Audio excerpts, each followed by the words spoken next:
Coachella 2019. So it's Kanye Sunday service. I made a vlog within like 2 to 3 hours. I got 140,000 views, and then it got blocked. I guess on the live stream they were showing like a little circle. I don't know if you guys saw the Kanye Sunday service live stream. It was like a camera that was like a circle, so you could only see like some like really obscure. Like my video got flagged. It literally got banned. Like I couldn't even fight to remove like the audio. Sometimes YouTube lets you remove the audio. It's still on my channel, but I can't like get it back. It's weird. I don't know. And then I re-uploaded it again, but I had to take out like some songs. It's because I showed damn, I forgot the name of the song, From Life of Pablo, the one that he goes off. Yeah, I was there, but I had slept in the campgrounds, and then I was like, oh, I have to make it Sunday service. And I ended up going like super early. They said it was at 6. This motherfucker showed up like towards late. Yeah. Oh my God. I went at 6 and I was cold. Like I just had like shorts and a little tank top. And I was waiting. The sun was coming up and I end up knocking out on the grass. And I wake up and I have like a whole bunch of Kanye merch on me. Like I guess I was shivering and while I was waiting. I fell asleep for all those hours that he was late. And I had like the old lady next to me had put all her merch on top of me because I was shivering. Because you were shivering? That's cool. And I wake up to like the choir. Yeah. They're like, ah. And I wake up and I'm like, where am I? And like the sun, I'm like all sunburnt. And so I was like, whose merch is this? And I was like, I want it. But then the lady's like, oh, how are you? Do you need water? Do you want this? And I was like, no, here. We got super sunburned that day. Yeah, I got sunburnt. Because, man, it was supposed to start at 9 a.m. It didn't start till like 11. So the sun was like right above the hottest time. No, I was there at like 6 a.m. 6 a.m.? Yeah, everyone was there waiting, packed. Yeah. And then I think I was trying to sneak in my camera, and they took my camera out, and they were going to take it. And like I just grabbed it, and I ran. And I went through another line. Another line, yeah. Did they let you take it in? Yeah, that guy didn't care. Yeah, and but they were gonna take it away, and I was like, "No, can you just?" I've done it before once. I never really tried taking it in because I don't want to risk like getting denied and walk another mile back. Yeah. So I was like, "No, it's not detachable. Look." Yeah. But it was a detachable lens, and they let me in. But I haven't risked it. What I do is I take the lens off, and I have someone hold the body and someone hold the lens. You're less likely to get it taken away if it doesn't look that big. Yeah. And the lens just says the chargers. Yeah. I've done that with little cameras, but I usually take the Osmo Pocket. I've been the last two Coachella. No, I don't remember. No, the last Coachella, that one. The Osmo Pocket, it's the best. That shit is like perfect for vlogging.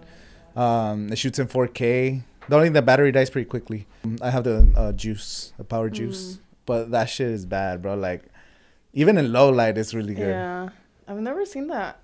Yeah, I was looking for vlogging cameras because for the same reason I couldn't take anything. So, and it's a stabilizer, so it's like a gimbal. Yeah. So you're walking around and it's like super stable. So I would walk around between stations just like vlogging or even just recording me walking through people because. My favorite is my phone, honestly. Your phone? Yeah. To be honest, the phone audio is way better than this shit. Sometimes like when I was at the Sahara, the hip hop, it would be distorted. It would just sound like muffled. Like, So that's dope. So like you could see yourself, and then you flip the screen, and then you could go forward. So you're walking, and then it's like it has moving. A gimbal. Yeah. You could also do time lapses, and you could do They haven't made a third one. It's been like a couple years, so I don't know. Osmo Pocket. It's DJI, so it's the same one that makes the drones. How much is it? That one. I said like $220 or something like that. That's not bad. And it's shoot, and you can actually take pictures with it too if you wanted to. And the picture quality is not the best, but for festivals and stuff like that one's definitely it. Thank you for coming on the podcast. Thanks for having me. Thank you for playing the show too. Thanks for having me. That was fun. How's your experience? I had a lot of fun.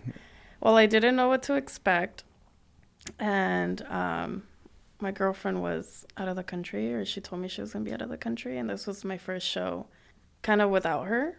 And so I was like, oh, should I do it? She's like, yeah, just do it. But she also didn't know what it was. She's like, what is it? Like, who is it?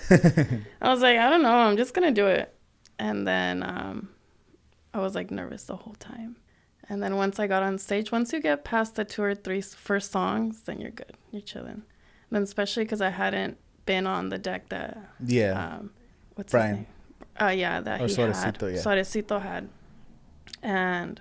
But once I got the hang of it, once I got through my first 2 songs, I was like, oh, this is cool. And I think, too, the crowd, like, they make it. Yeah, the crowd was crowd's not moving. You're kind of nervous. You're like, I don't know if this next song's going to hit. But, yeah, everyone was, like, super supportive. All my friends showed up. Yeah, you had a group of people. You guys were out hanging out by the tree and shit. They come to all my shows. How long have you been DJing for? Officially, like, on my 4th month. 4 months? Yeah. That's crazy. Yeah, 4 months. I did, like, a little surprise set on my birthday in August, but I had, like, a week to practice, and then I got kicked off because I suck so bad on my own birthday. Where at your party? I threw, like, a little warehouse party at a space in Palm Desert. I don't know if you know Visions. The Source or whatever? Yeah, the Source right there. I just had, like, a little birthday. I've never been there, but I see my friends. Yeah, I had a little birthday there. It was, like, a Harley Davidson themed birthday party. It was super, that's hard. It was super cool. It was just my friends. Yeah. And then I started DJing, and my brother's like, hey, come on, put some reggaeton on. Because I was just doing, like, house music, and I was like, oh, and they kicked me off. So I don't really count that. I started DJing, like, in November. I had my first show at BART. And what made you get started with DJing? Because you were a photographer first.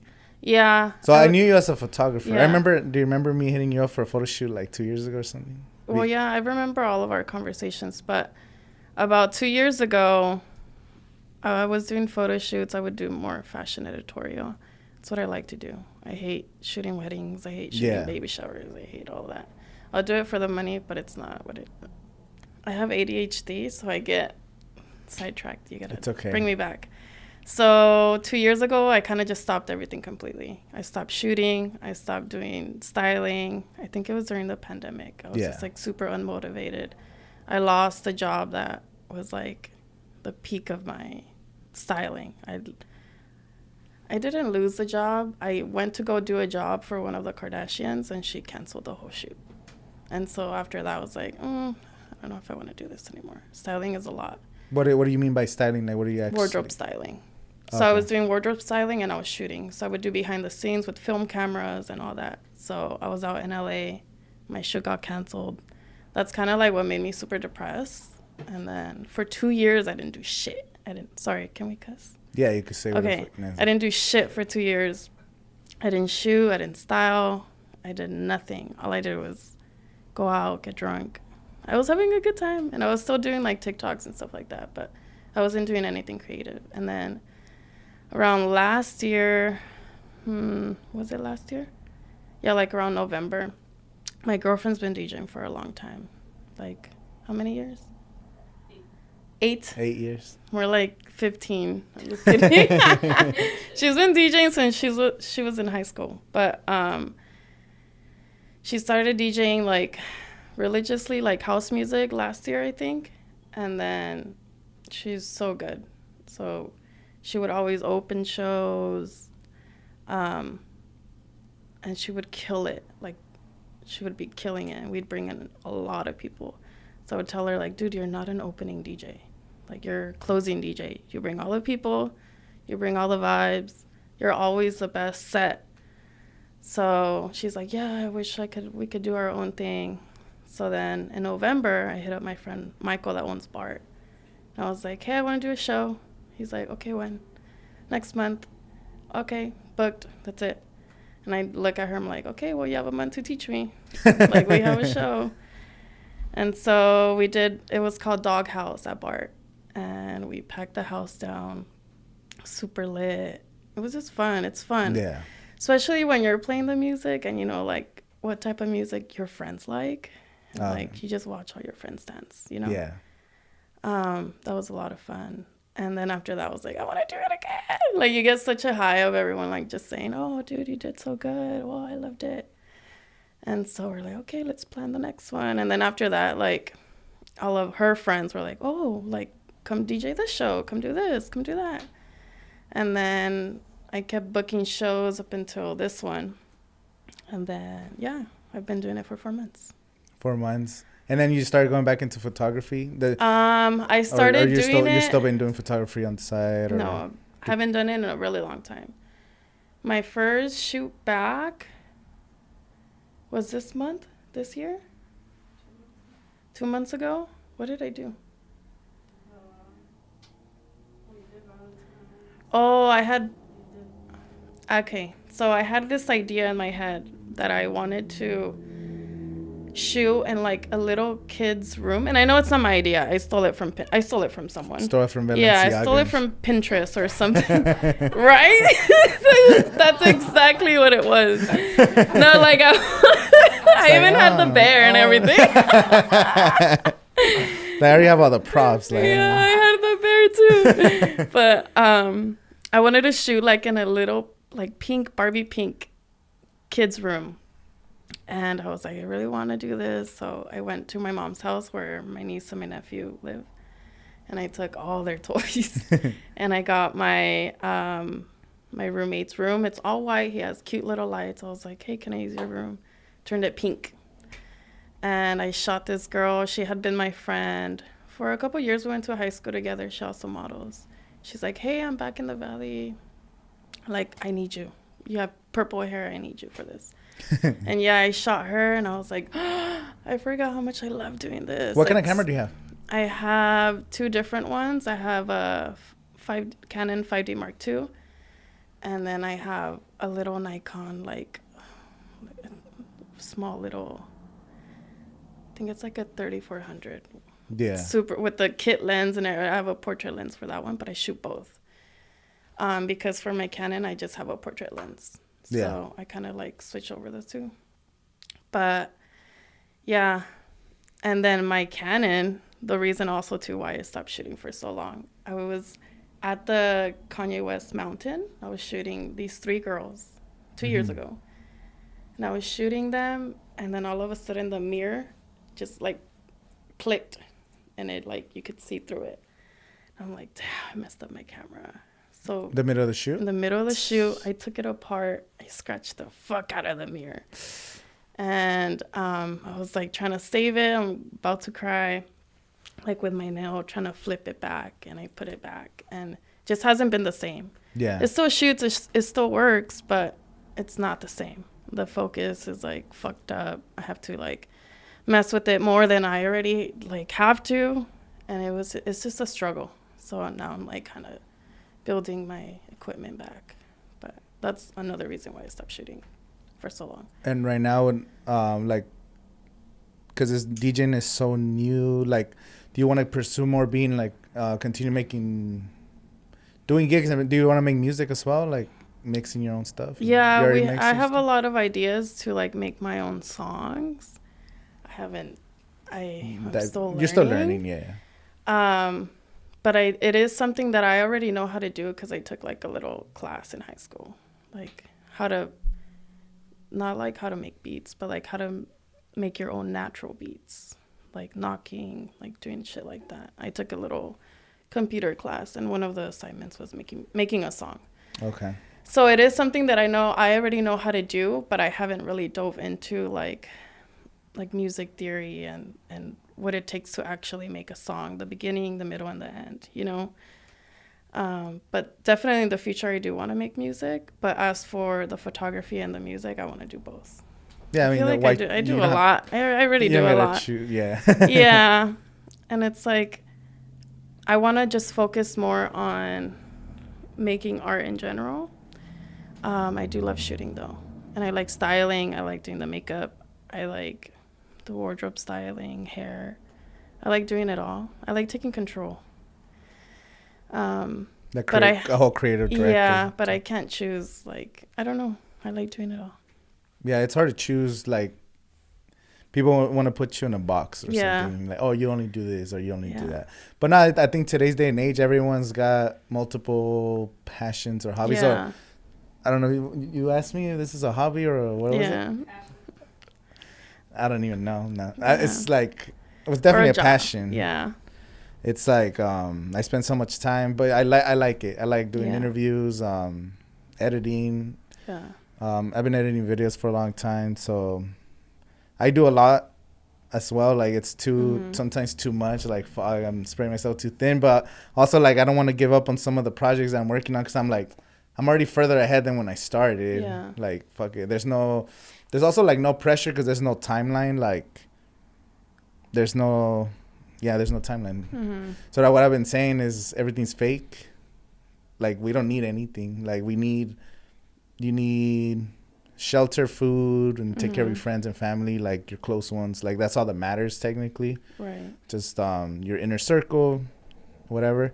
So everything else we do, it's just part of the matrix and shit. Yeah. So it's like the you know, add-on. yeah, just do it so you can do whatever you want, and there's no pressure because you don't need it. Right, but obviously, like the ultimate goal is to make it. Well, yeah, of course. Me to make it. No, I do want to do big things, but I'm just saying sometimes we put a pressure on ourselves when there is no pressure. You just have to go with the flow and just keep doing. So don't stop. Like that's I know some people already kind of gave up on things. Yeah. And like, you just gotta keep going. Yeah, and people would be like, "Oh my God, like, can you shoot me? Can you do this? Can you do that?" During that time where I stopped, I was like, "No, I don't want to." But now I'm like, "Yes, like, where are all those people that were hitting me up?" You know. But I think I'll post it like, "Hey, if you want to work with me, like, let me know." But sometimes you gotta just tell people, like, be like, "Hey, I'm shooting again." Sometimes people, and then you post it once because I did see you posted like. Doing Valentine's Day shoots or something. Yeah. I saw you posted that, but like what if somebody didn't see that story that day because the algorithm just keep posting, hey, I'm trying to do a shoot for this, and you never know. I was trying to hit you up for a photo shoot. Damn, I don't remember when it was, but I was like, oh, I want to do a photo shoot. The thing is with photo shoots, I love taking control of like the space that we're shooting. The environment. If we're gonna shoot here, like I want to take control, and I kind of nitpick, and I'm just very particular on what I like, and so that's why I ask people, do you want me to? When did you start with photography? I did it in college.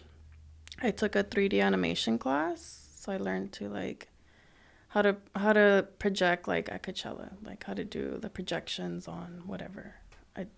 Stupid class, but they gave us free cameras, and so for a whole semester I had badass, I don't even know what it was, Canon.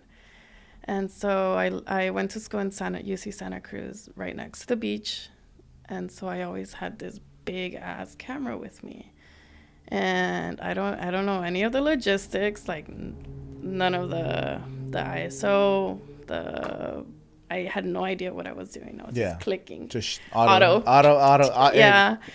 And I loved it. My friends were like, damn, you're kind of good at this. And I was already taking pictures on my phone, on my little iPhone, whatever I had, or Android. And I was putting them on Instagram. And so now I was taking pictures on my Canon and then transferring them to my laptop. So all my Instagrams, and back then, like, that was, like, I look cool as fuck. Yeah. It was what years was this? 2015. 15, yeah. Yeah. And so I just always had, even back then, I always had a super cool feed. Yeah. I always had a theme.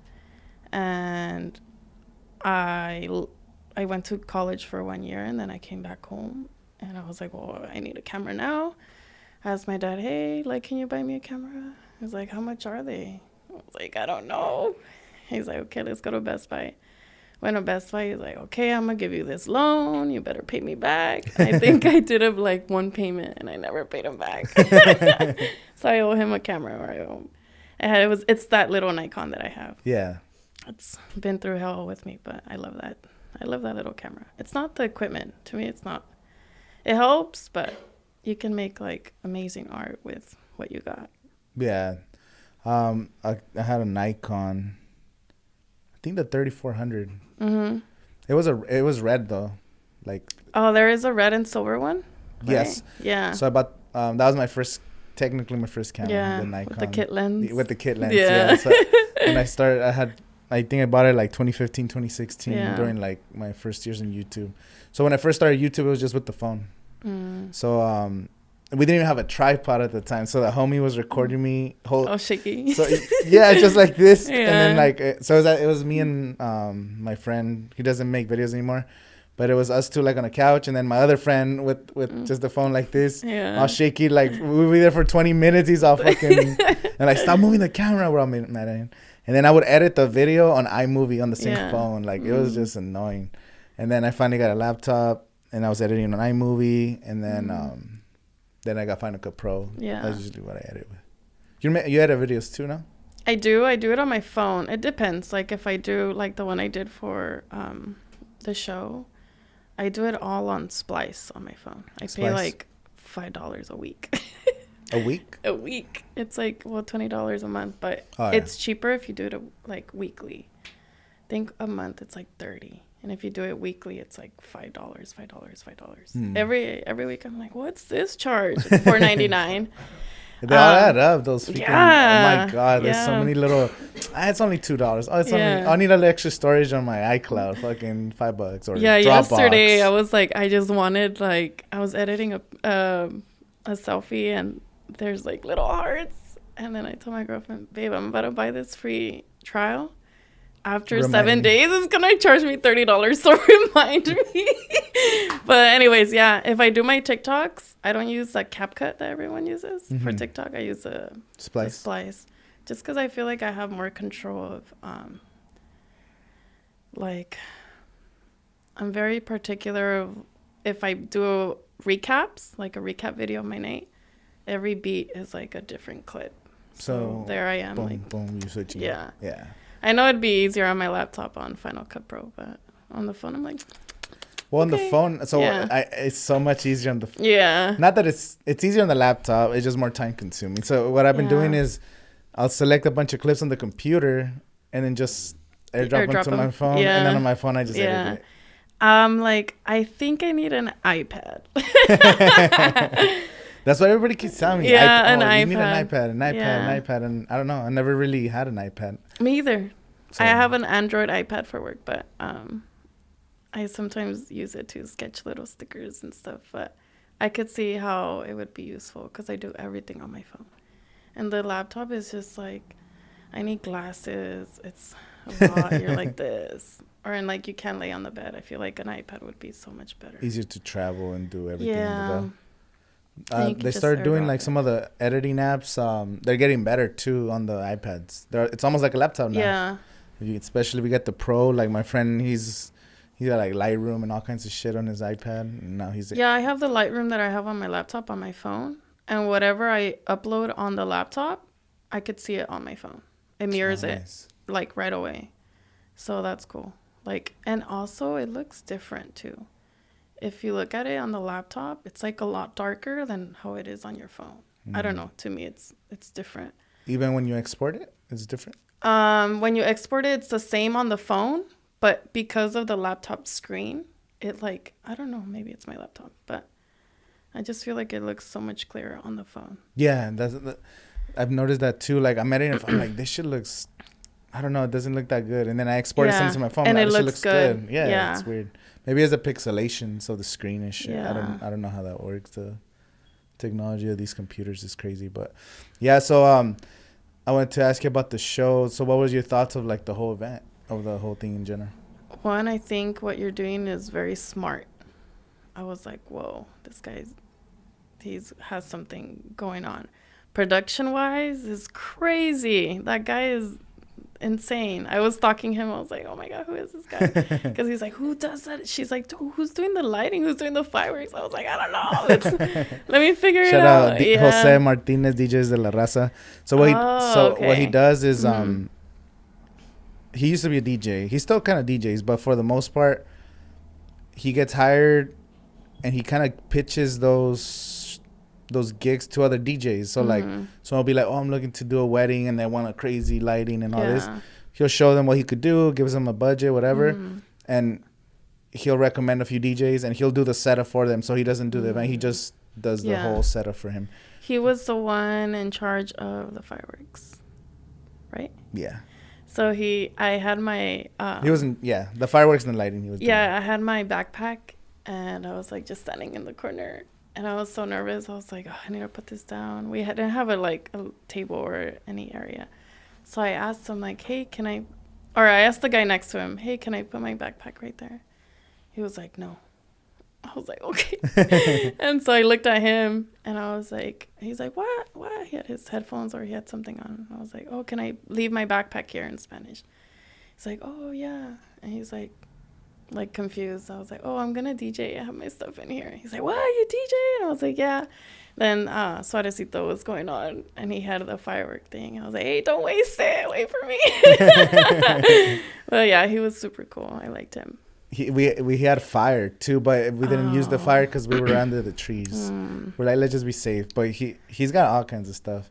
Yeah, his production's amazing. Yeah, so he's like the MVP of all the shows I've done. And I always give him credit because like, it wouldn't be the same without his production, to be honest. Yeah, his production is really good. Production. Anyways, production was good. The people were awesome. I love that. It was donation based, and my friends got so trashed. But your cake was dope. She followed me. I was like, oh my god, I love your cakes. Oh, she got down. Yeah, she. I had never seen that style before either. I had done an event for her. So Stella Creates, who did the backdrop. Mm-hmm. I don't know if you know her, but she contacted me to do a bachelorette look photo shoot. I don't know, because I guess she had a photographer and she canceled. So last minute, like, she hit me up and I was like, yeah, I'll help you out. And I did that, and then the girl did a cake for that for the bachelor party or whatever, or bachelorette party. That's how you met her. And that's where I met Stella, because she was doing like the whole thing, and then she helped me for the first Desert Underground. She did like a crazy custom like backdrop with like speakers and stuff. Yeah, and then the only thing I wish I would have done different at this show was I didn't have a 360 photo booth. Oh. And I literally forgot about it. Like I don't know, when it was like too last minute, I was it's too late. But we usually get one of those. We've had them for a few shows. Yeah, I do remember now. So those so everything is content. So we try to create as much content as possible, because even if there's not a lot of crowd, you can still make pictures and videos for the artists. So that's our thing is we want to promote the artists, and that's why we had a lot of media. So we had like 4 camera guys, like 3 photographers, fucking 2 drone guys. Yeah, like we were just, that was dope. Like I have maybe like 300 gigs of footage from that show. Damn. The first show was 500 gigs. Like, where is it at? Just kidding. True. I'll show you some after. I'm just kidding. What I got was those really are just little teasers. We have a lot. The drone, I had to hunt him down. I was like, give me that, because you're like, oh, it's coming. I was like, no, I need it now. There might be more drone shots of you. There's a few. It's because I wanted to do like the recap on my TikTok. And when I saw the preview of the drone, I was like, I need that to be the ending of my TikTok. So I hit him up. I was like, hey, I need that shoot. I need that. Can I get an email to me right away? He's like, yeah, here. Yeah, they're right now they're shooting a podcast on the street with the taco shop. They're dope. They live down the street? Yeah, they both live in Coachella. Oh. Kind of, but no, they shoot and do stuff for restaurants. So not just restaurants, but businesses. They run like the website, and they do all the content for the food, pictures of the food, menus. Then they also do like reels and stuff for there's so many talented people. Yeah, so those they're the homies. They help me out at all the shoots. And there was like a lot of people that I hadn't seen in years. And like I was like, oh my god, it was crazy. And then after everyone was like, you're a teacher. I was like, I guess. Yeah. And I had fun. When I booked you, a lot of people were asking for you. They're like, oh, is she gonna perform herself? Oh. Yeah. But, I'll have you at one of the shows for sure. I definitely. Yeah, she's really good. We're gonna do a show next week, Friday. Yeah, so that's our next show. This one's gonna be more an indie rock. Blue Sun, I love Blue Sun. So it's all rock. Yeah. Pretty much all rock bands. 2 DJs. And then Well, by the time this comes out, actually the show might come out this week if you're listening to this. I have I can't talk about the last artist, but yeah, so we have like 6 rock bands and 2 DJs, and then maybe 1 artist at the end. This one, a lot of rock bands. I haven't really had that besides just Woo, but I haven't really had any rock bands. So I was like, I want to give a chance to it. So that show, that was our second show. That was 5 Mexican artists, 5 grupos. That one we had like 500 people on that one. That one was crazy. Damn. That was the biggest one we've had. Then we've had a couple hip hop ones, and then this one was my kind of mix. I kept saying it was a mix. The next was an indie rock or just rock. And then after that might be I I still want to do a rave, which we'll talk about that, and then another hip hop show coming up soon. Yeah. Trying to, it's just too much though. Like I wanted to do once every month. Fuck no, that's like way too much. I'm already like having another one within 1 month, like 2. Yeah, that's a lot. Like we're still looking. I'm still getting like footage and looking at the footage from the last show. Yeah, and I think also too, like when you plan it out and you space it out more, it builds hype. No? Yeah. I want to do something during Coachella too, but I don't think I'm gonna do it because I'm focused so much on the actual festival. Plus, Coachella eats up. Why don't you do it before, like, the Coachella parties start on Thursdays? Do it like on Wednesday or Thursday. I was thinking that too. The only thing is, like, then I have to worry about planning while I'm trying to. Yeah. I'm also. Get ready for so Coachella. I was telling them before is like, it's also like for my YouTube channel is like my Super Bowl, my fucking Christmas or whatever. Like I have to. That's when I get the most engagement on my channel. So right now, like, I get comments on a daily, like, oh, you get thanks for the tips on this, and people asking questions, and I get random DMs from people from all over, freaking that's dope. Traveling from Europe and all kinds of stuff. So I like to help the people. So if I'm planning a show and I'm creating content and planning for Coachella at the same time, I don't know, I think I'm gonna go crazy. So last year I got an interview by like the news, or someone had interviewed me. They're like, oh, what do you think about people coming from all over the country to come celebrate music? I'm like, honestly, if you live here and you're not taking advantage of this opportunity, making content, creating art, partying, like meeting people, talking to people, like, what are you doing? Like, the most artistic people are here, the most powerful people are here in our city. Like, take advantage of it. If you're an artist, go out, go talk to people. Like, I just, like, people that don't do shit for Coachella, I'm like, what are you doing? And you're an artist? Like, come on. You're an artist or anything, businesses. Exactly. Just 200,000 people come to the Valley for a month. Like, that's crazy. So, yeah, like, I've been preaching people go to Coachella. Like, people always ask me because of the content. Oh, Coachella, this and that. I'm like, it's worth. It's you pay $100-$200 to go watch like a 2-hour concert or I don't know, stuff in LA, Staples, even at Acrisure Arena. You're like $150 for a ticket, but you spend $400, maybe $500 on a ticket. If you're local, you don't have to spend on travel. You don't have to spend on none of that bullshit, and you get like some of the best sets of the year of these artists' lives, even like Beyonce 2018 or something crazy that's people don't do. The Sunday service experience, like, you can't even get that because they don't even do that. That's one of my favorites. So it's like that shit is worth way more than those $400. And you have 36 hours of just the festival, but then you take advantage of the extras, like the pre-parties, the after parties, making those connections at the festival, or just the people here. Then you follow those people on social media, or they follow you, and then you just keep building your network, and it's just so much fun because it's like people that come to Coachella are also like super. I've never really had problems with people. Like, it's always fun. Like, I've never had an issue either. Like, I love Coachella. You go every year? I go every year. I don't think I've ever paid for a ticket. What was your first Coachella? I think it was 2016 or 2015.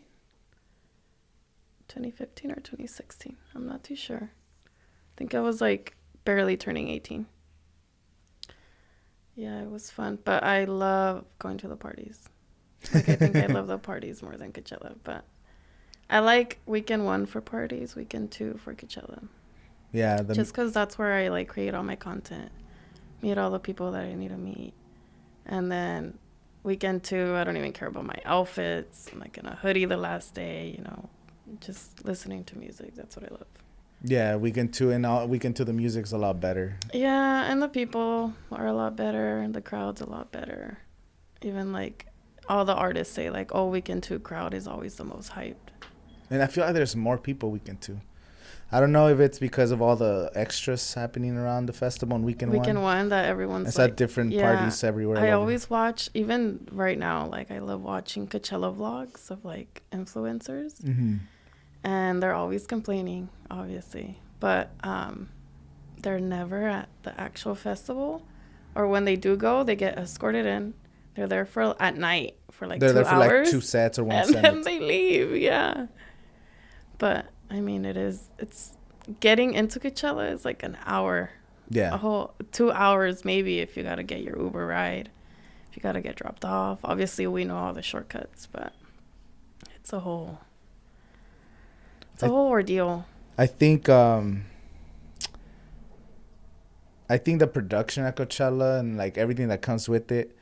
I disagree when you said you like the parties on the outside. I like being inside the festival. Yeah. I actually don't go early. I don't go till like after 4 because I'm not gonna be there from the 12 unless it's like an artist I really want to see or something. But for the most part, I'm not going early. Hell no, not anymore. But I love being inside. I've never gone early. I think the earliest I've gone was like 5, 6. But then I go to the campgrounds, and then we always have a campground or a friend that has a campground. Get drunk there, and then just walk in. Come back, get drunk, walk in. Just like, I don't know. What was your favorite Coachella year? Last year.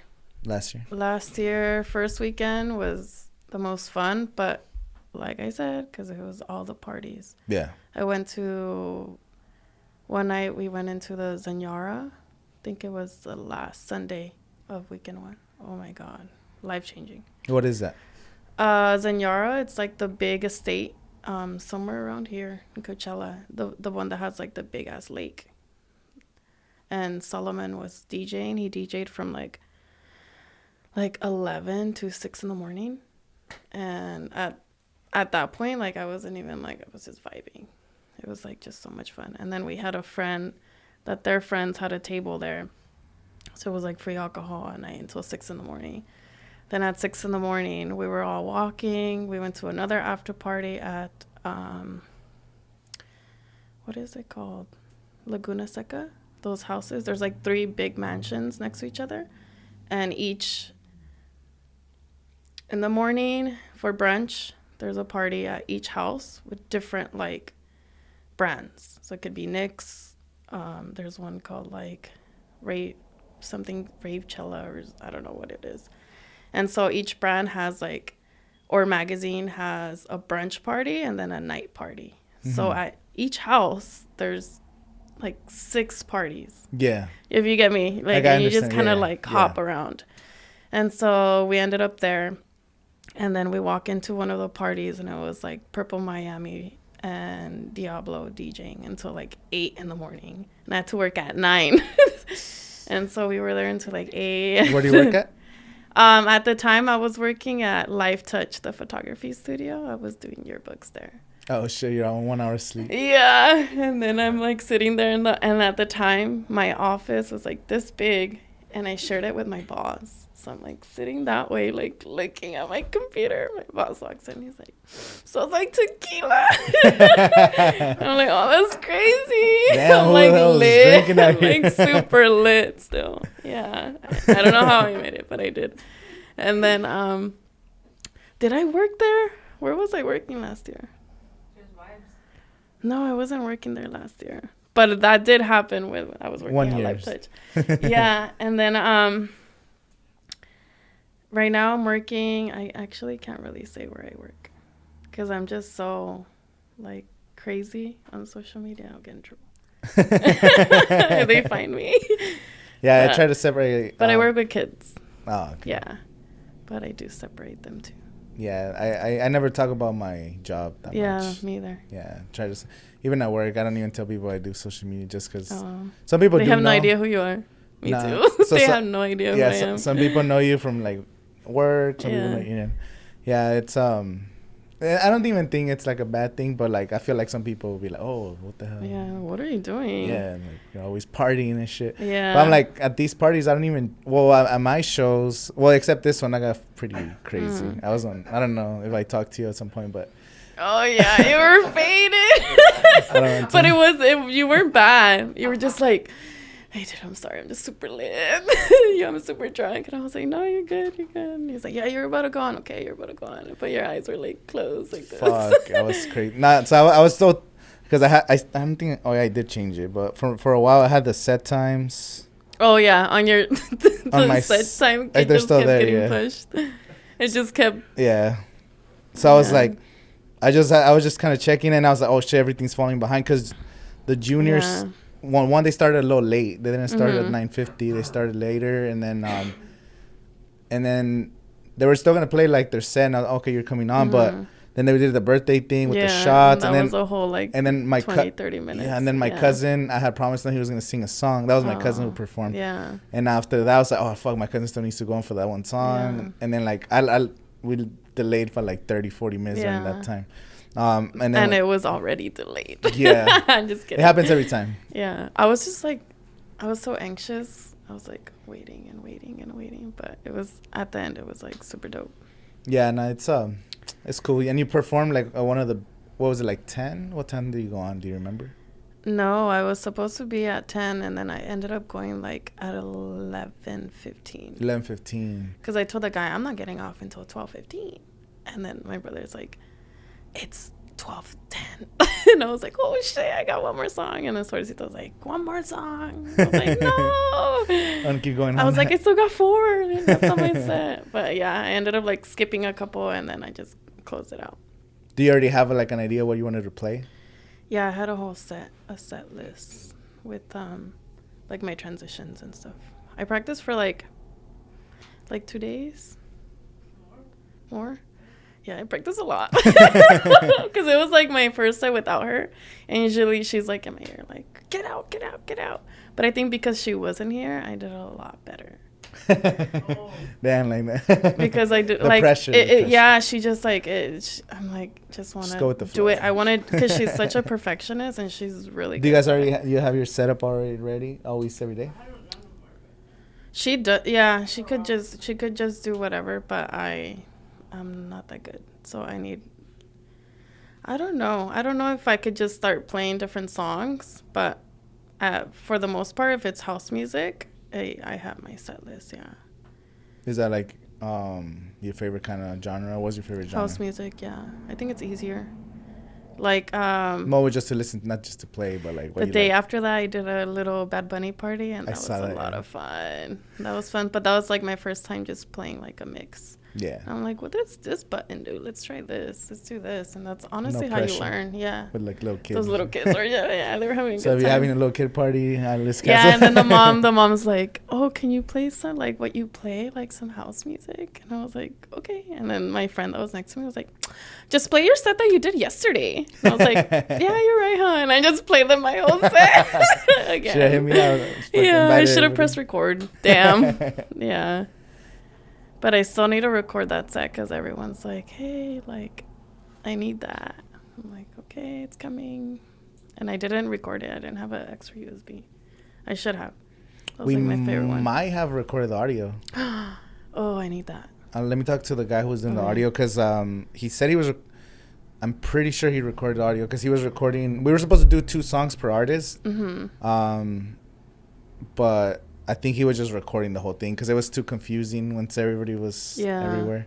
And then usually, I didn't really, like I was on another level. But I'm usually there recording. I'm always by the stage with the gimbal like the whole time, and or like talking to the people. So this one I was more. Yeah, you were having fun. Yeah. It was crazy. But no, that was fun. You have a good team. Yeah, they're awesome. Yeah, we're well, the reason I started doing shows was because so I was doing already podcast interviews with people, different artists, rappers, whatever, and they all kept saying the same shit. Like, no one does shows, or there's not enough venues to perform. Like, there's Bart's, and then maybe some stuff in Palm Springs, but there's nothing on this side of town. Yeah. And sometimes one of them, because he was like 19, he was a rapper from Coachella, whatever, Angel Tiz, I don't even know, but he had like a song get like 1 million on SoundCloud, another song get like 200,000 on Apple, and he's got songs that go pretty. He did like Hollister or some shit. He did like some brand thing. They flew him out to Atlanta. He's from Coachella, 19. He can't perform at Bart's or can't perform anywhere because he's 19. Yeah. And his whole crowd and the people that follow him are 19. So what's his name? Angel Tiz. He's one of the biggest artists here in the Valley, and then I had him on the podcast. I ran into my Coachella and we were like, hey, what's up? So anyway, that was like, okay, like, oh, there's no venues for people like that, or like, Yeah, you know, like, a let me younger do that. artist or whatever. People don't want to go all the way to Palm Springs to do something. So for a while, then at Coachella, I had the fucking over the weekend. I was just seeing different artists, and in the back of my head, I was rolling on shrooms and shit too. But that shit just opened my mind. I was like, fuck, the production's so fucking crazy. What if I throw like a fucking local artist here? It would still be lit as hell, because like the talent. Yeah, of course the Coachella guys are badass, but like there's talented people here in the valley too. So I was like, fuck it, let's do a show. I'm gonna do a show with badass production, and it took me like 3 months to get it done. Yeah. So that was just in the back of my head, and I was like, fuck it, let me pick a date. And I literally picked a date, and I started hitting people up, and then we fucking made it happen. So I think when I came back from college, 19, I started doing shows too, and I would curate like art shows, but I would still have like a whole lineup of artists. And I did my first one with Monaco, Replace Youth, or I forgot what his brand is. And I did it at a Palm Springs Script and Lighting in Cat City, and that 10,000 square foot photography studio. I was really cool with the owner. He would let us do. Monaco actually worked for him too. So he hit me up like, hey, like, let's do a show for like local artists. I'm like, okay, I'm down. And so that was my first show there. I think I had one of the artists that you're gonna have at your next show. There, like rap, I think. And so I had a whole lineup of artists. I had, what's that guy's name? Yvonne Trey. Yeah. I had a whole bunch of people, like a whole bunch of bands. Blue Sun. Yeah. I had Blue Sun there when they had just started. And then after that, I didn't make any money. I had maybe 10 photographers that did like mixed media art. I had a whole bunch of artists in there. And then after that, I was like, oh, I want to do this again. And then we had another one. But I was like doing everything myself. Like I was getting it. Ocho Ojos was always there. I loved them. They helped me a lot with the sound, with the stage, with everything. And then after that, I started doing my own shows at a warehouse in Palm Springs. And my sister's homie had this garage with vintage Mercedes cars in it. So what we did is we lifted them on platforms. We put lights under them, and then we had these little shows in there. Same thing, live art, live music. But I hadn't done one in years. Oh, and then I did some at Bart too. So when I did this one in November, I hit up my friend like, oh, like it's been 3 or 4 years since I'd done an art show or a show. So I'm like, I want to get back into it to throwing shows again. It's fun. Yeah. And it was never about me. It was always about like all the other artists. That's what I love what you're doing. Yeah, you're, like, so that's putting all these people on, you know? Yeah, and like most of them, like you, I mean, you don't need content. You have a good brand, and you know how to make content. But most of the artists don't. Most of the artists, you look at their feed and it's like some whack flyers, some bad photos, no videos, or if there's videos, it's like grainy cell phone footage, and they're focused on making music. I understand too, but that's how it's like. Another thing is like the same frustration. Oh, one day I want to play Coachella. Like every time I interview somebody, but I'm like, how's Coachella gonna find you? Yeah. How would they hire you if you have no footage of you performing in front of a crowd or on a stage? Yeah. Or even just So I was like, if I give them good footage, like even if it's just a song on YouTube, and it looks like there's people watching you and there's a stage and like, oh, this guy, he was in front. He has experience. Or maybe give him a chance at a smaller or get him booked for another gig. So that's one of the things too, because I was like, Coachella's not just going to give you a chance if you don't even have content or, so that was one of the, originally on the first show, man, it was a lot of work, but we recorded every set. So I have like 4 cameras. And it was every set was like 20-25 minutes, so we recorded everything. And I edited the whole thing. Boom, like send it to them. I posted on YouTube. They're on what YouTube. A lot of people now that I'm DJing, what a lot of people look for, a lot of venues, is you need a set recorded on SoundCloud for the majority, like, if you don't have your own music, they're not going to take you seriously. And then, too, it's like you need a show on your Instagram, and it sucks that we have to rely on Instagram, but it really is our portfolio, and that shit needs to look good. And, like, this girl I had DM a long time ago, she's like, oh, well, I need this. I need your set, and I need to see that people are actually looking at you. And I didn't have anything yet, so I'm going to go. And now I do, so I'm going to hit her up, like, hey, let's do something. But, yeah, like, if you don't have your content, people aren't going to take you seriously. And if you're an artist, like, investing in those photographers, those videographers, like, it's going to pay off. They don't even see that. Sometimes they're like, oh, I don't know. Or they don't think it's worth it, or paying. I don't understand, like, if you don't have a lot of money. Because we all struggle with money at times. But, like, that's literally, you could get booked, like, 3-4 times more by having a good picture and videos. Like, it's just, it's like free organic marketing, but they don't understand. It's just, I don't know. And then I know that this is working because I had one other artist from the first show. His whole set. I got him booked at 3 different little events here in the Valley. Tamale Festival, a Barber Festival, and then right now the Influencer Festival that's supposed to happen. Oh, no way. Who was it? Fernie Aguilar. He's 17. Oh. From North Shore. He's a fucking the DJ Cannon. What's his name? Cannon. Which one? You had a photographer last. Cannonwell? Cannonwell, yeah. He's so good. And I told him, hey, come shoot my show. I have a show on March 4th at BART. I was like, hey, come shoot my show on March 4th. He's like, I can't. 2019. Yeah. I was like, damn, you're so talented. It's probably one of my favorite photographers right now. Yeah, that was dope. Is so I met this kid. How did I meet him? I don't even remember how I met him. But damn. Where did I meet this dude? Fuck, I'm blinking out. But he told me that his sister has been subscribed to my YouTube channel since like 5 years ago. Oh. And then he started hitting me up. And he's like, if you ever need help with... he started following me, and I saw that he was a photographer, so I followed him back. Yeah. And then he didn't message me or nothing. And then like maybe 2-3 weeks later, he messaged me like, if you ever need help with photography or whatever, I have a camera, this. So I started hitting him up, and then...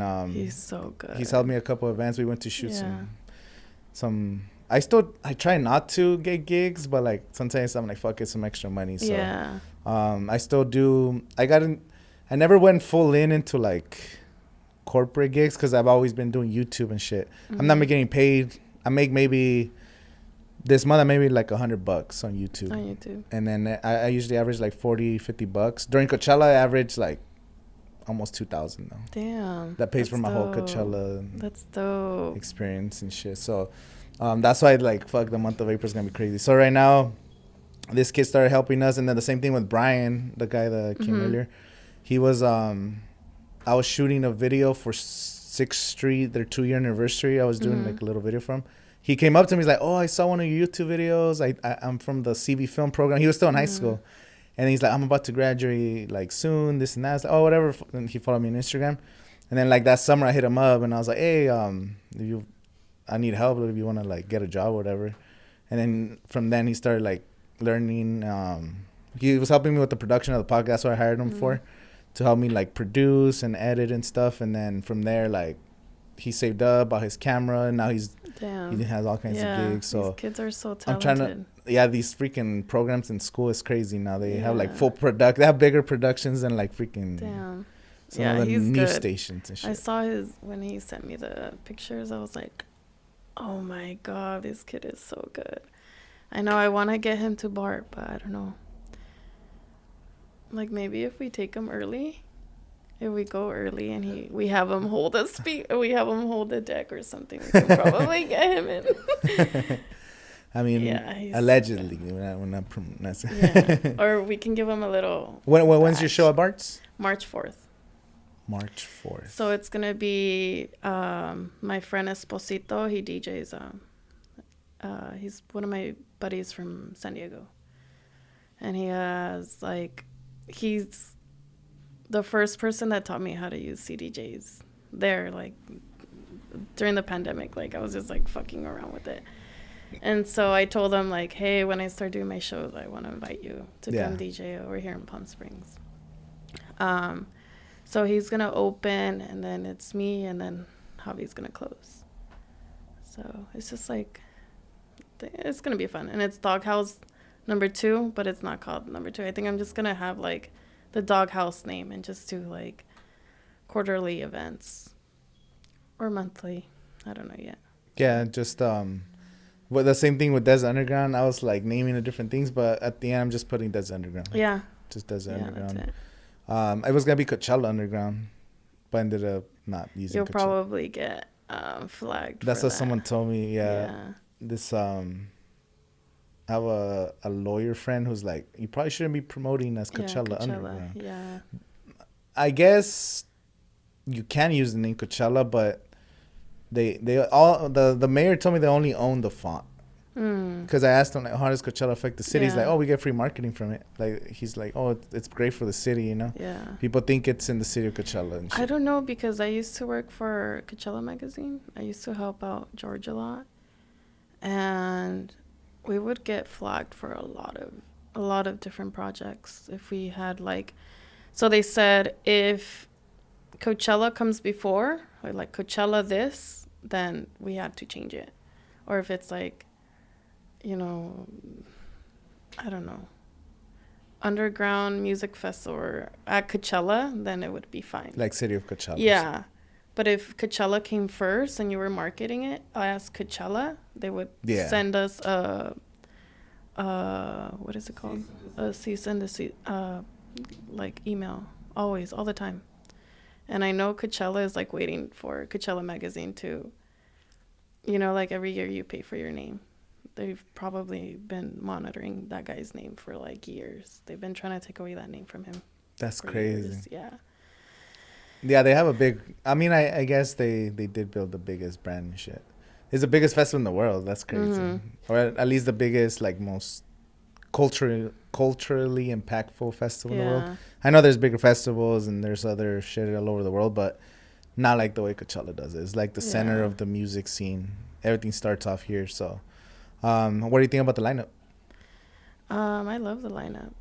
I mean, I've been waiting for Bad Bunny to come back for a couple of years now. But yeah, I mean, I don't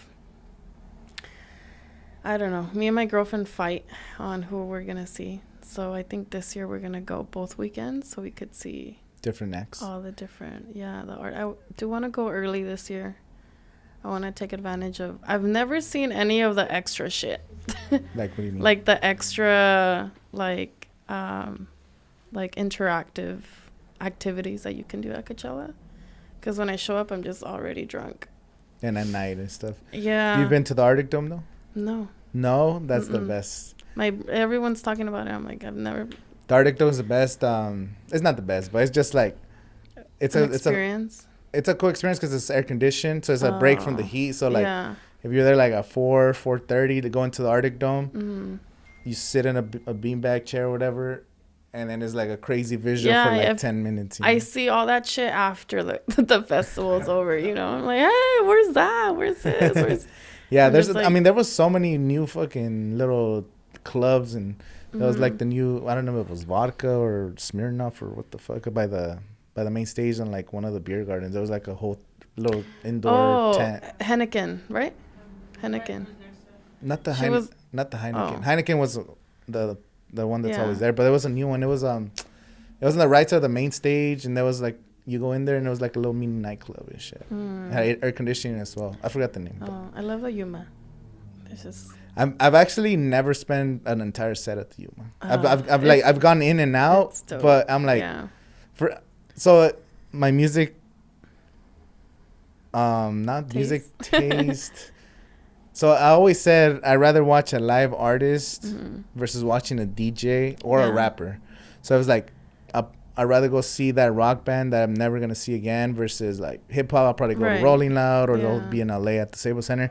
And then with DJs, I was like, I'd rather go see this band because a DJ is just gonna play music. But now I fucking since this last Coachella, and I'm like, I'm getting into house. I'm starting to get more into the DJ scene, and I can't wait for some of the sets. They're gonna be crazy. The hologram. And it's like with DJs, it's like, oh, you're gonna go see Dom Dalla again. I'm like, every set is different. Well, every set is different, and the visuals are just so crazy, and the crowd. It's just.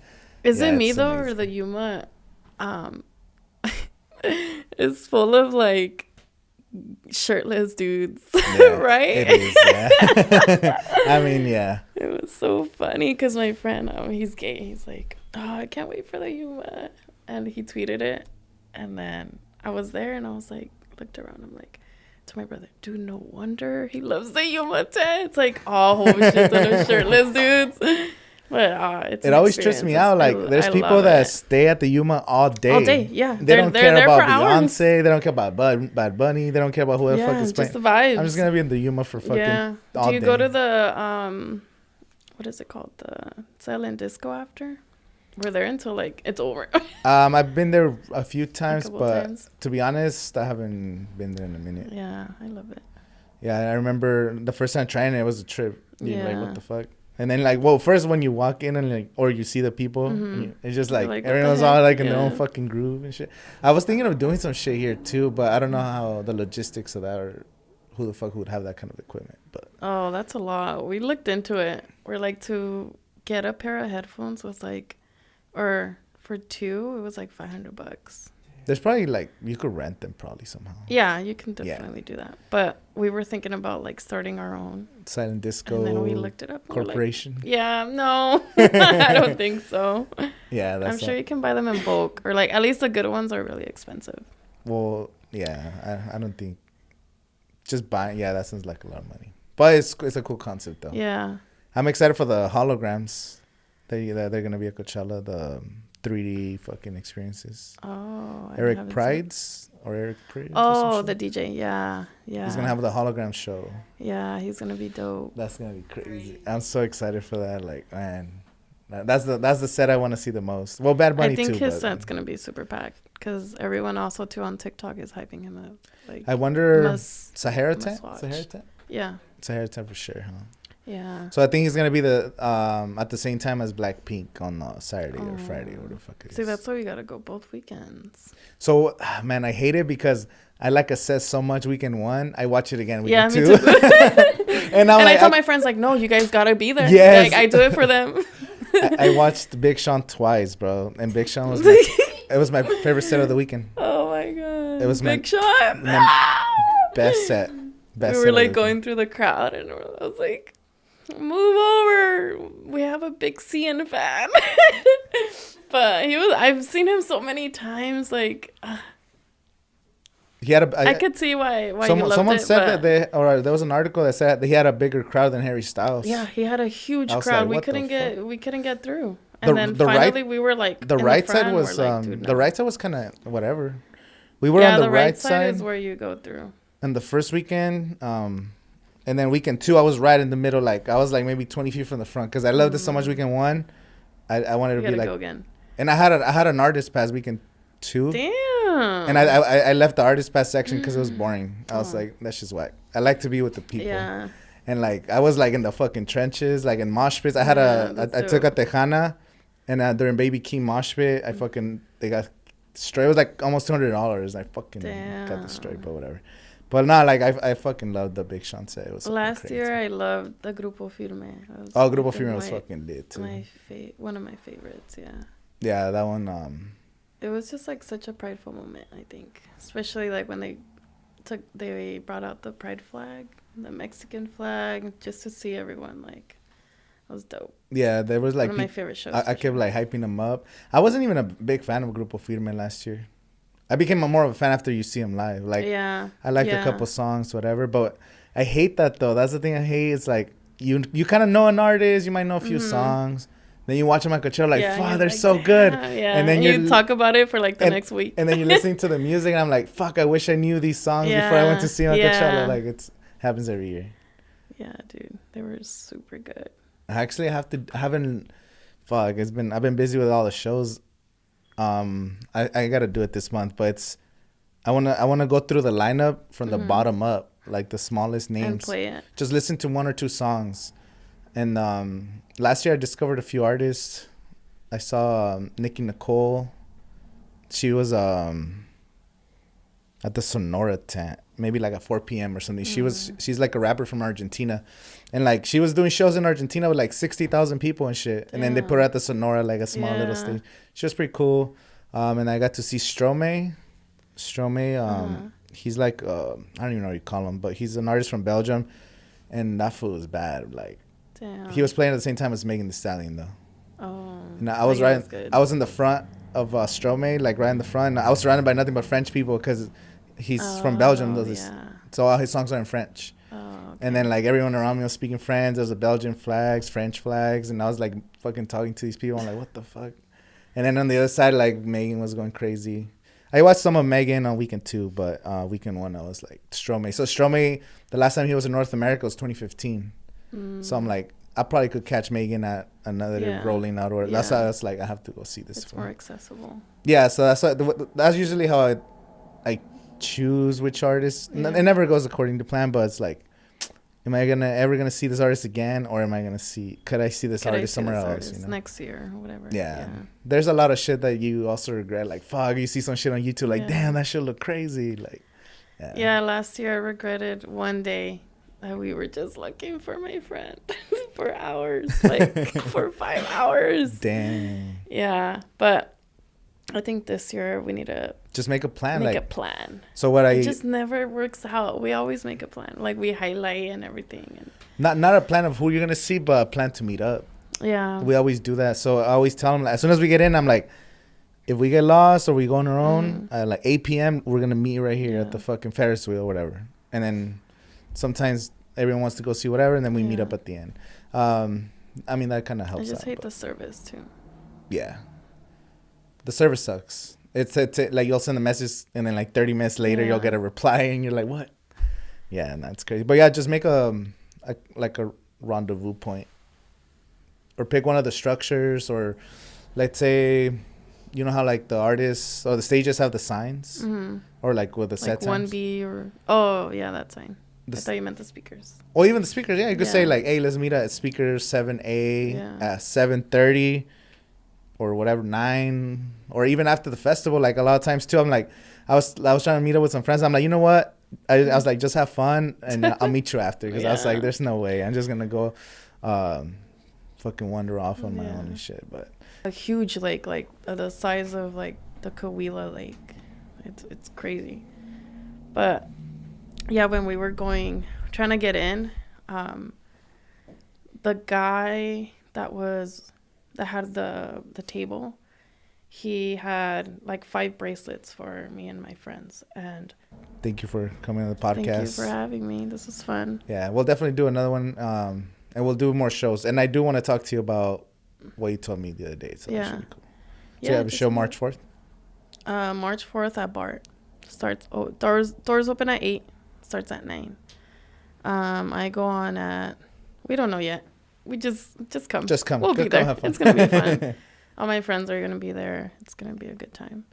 And the drinks are cheap at Bart, honestly. I've always had a good time at Bart's. Yeah. Michael's awesome. I was thinking of like doing, I've taken Des Underground to a couple of locations. We did a warehouse show. It was during Halloween. And there was maybe like 100 something people. It's sick. I think that would be a sick spot for a rave. I'll show you some footage. Oh, I want to see that. Either that, it's because I don't want to keep doing, I mean, I do want to keep doing shows here, but also not too many shows here, because I don't want to like overdo it, you know, like they let me and stuff, but I don't want to be every week, every month I'm just raves and shit. You know what's so funny? I invited my little cousin because she lives down the street, and I was like, hey, like, and they love like banda, and I was like, they never come to my shows because they don't like that type of music. So I'm like, you better come. There's like banda playing. Like there's stuff for you. And whatever, they didn't end up coming. But she texts me after I got home. And she goes, hey, I guess there's some apartments here or over there. And she's like, hey, my boyfriend heard your set. And he said that you were really good. And I was like, damn, you could hear the music from all the way over there. He's like, yeah, he heard your whole set. That's crazy. Yeah. Some people told me at the AM, PM and shit, you could hear the music. Yeah. And that he called my cousin like, hey, dude, I think I hear your cousin playing. She sounds really good. I was like, oh, thank you. Oh, you should have been there. But yeah, he was able to hear all the music, which is the cops never came. Like they never shut it down. It's loud, but it's the sound travels because of behind or right here in the street, there's like a big wall. It's just a brick wall. There was supposed to be a hotel right here by the lighthouse, and so even if you just go and you scream, your echo sounds crazy like down the fucking street. The first show we had, you couldn't hear the music unless you were really close to the stage, and we did that on purpose. This one it was a little louder because the speakers were facing into the apartments. So when we had the stage by the container facing like the house, the sound and we had the speakers on the floor, so the sound stayed like within the crowd. And my thing is like I don't want it too loud where the cops show up and everything gets shut down. Like I rather, because even if it's not too loud, the people there are still having a good time, and then we get the videos and the pictures for the artists. So I was like, that's always my biggest concern. I'm not gonna lie, when you guys posted the behind the scenes of you guys putting the stage up, I took a screenshot and I sent it to her. I was like, what the fuck is this? They got me playing this big ass stage. But yeah, it was a lot of fun. I definitely want to do it again. All right, well, thank you for coming on the show. Thank you for coming on the podcast. And make sure you guys like and subscribe. Go follow her, put the links in the description, go to her shows, and yeah. March 4th. March 4th. Thank you.